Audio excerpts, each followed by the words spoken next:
Main টপিকটা বলো নারায়ণ দাদা ভাই, মেন টপিকটা বলো। শোনার জন্য সবাই অপেক্ষায়। তুমি আমার কপালে কি লেখা দেখেছো? হ্যালো বৌদি, ডিনার হয়ে গেছে? হ্যাঁ গো, আমার ডিনার হয়ে গেছে। তোমাদের হয়েছে? প্লিজ এখনো পর্যন্ত যারা যারা লাইকটা ডান করোনি, স্ক্রিনে ডবল টাচ করে লাইকটা ডান করে 40 লাইক কমপ্লিট করে দাও। 50 লাইক, সরি 50 লাইক কমপ্লিট করে দাও। 44 লাইক কমপ্লিট হয়েছে। Hello, thank you.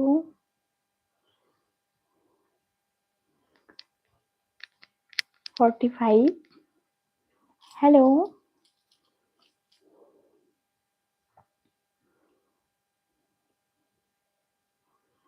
50 like complete করো বন্ধুরা। 46, 46।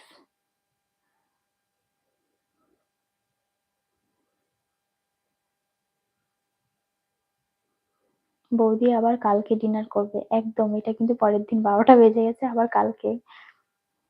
হ্যালো স্বপ্না, কেমন আছো? আমি ভালো আছি, তুমি কেমন আছো? আমি ডিনার করেছি। করবে তো চলে আসো। বাড়ি কোথায়? লাগছে তোমাকে লাইভে। Thank you. আমার বাড়ি নদিয়া ডিস্ট্রিক্টের পায়রাডাঙ্গাতে। তুমি কোথা থেকে লাইভটা দেখছো অবশ্যই জানিও। নারায়ণ, আমাকে খারাপ ভেবো না, আমি একটা খুব ভালো মনের মানুষ।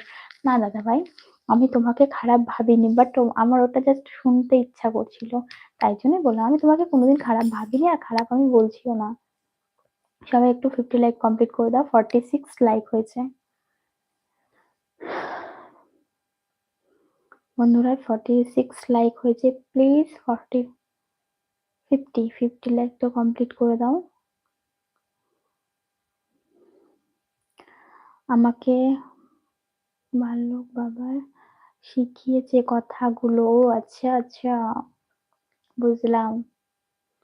47।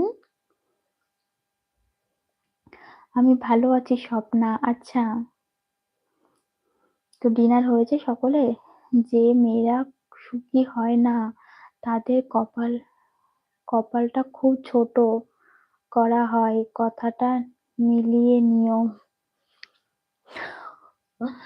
যাই হোক, সত্যি কথা বলতে এই কথাটা আমি আগেও শুনেছি, অনেকের মুখেই শুনেছি, বয়স্কদের মুখেই বেশি শুনেছি। যাদের কপাল ছোট তাদের কপালে দুঃখ বেশি, যাদের কপাল বড় তাদের কপালে সুখ বেশি। এই কথাটা আমিও ছোটবেলা থেকেই শুনে আসছি।